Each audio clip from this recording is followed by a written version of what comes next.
ఉంది. అయితే పుష్యమాసంలో జనవరి 25న వచ్చిన కృష్ణపక్ష ఏకాదశి అయిన షట్టిల ఏకాదశికి ఒక ప్రత్యేకత ఉంది.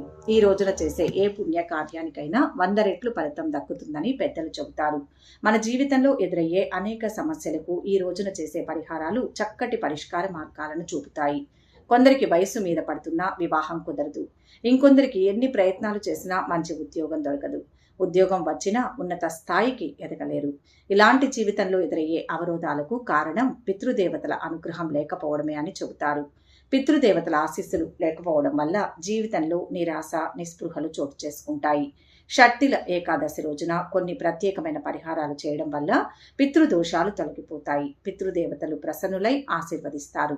జీవితంలో సకల శుభాలు జరుగుతాయి. వివాహ యోగం కలుగుతుంది. మంచి ఉద్యోగం లభిస్తుంది. ఉద్యోగంలో ప్రమోషన్లు వస్తాయి. ఆర్థిక స్థితి మెరుగుపడుతుంది. కుటుంబంలో సంతోషం, శాంతి నెలకొంటాయి.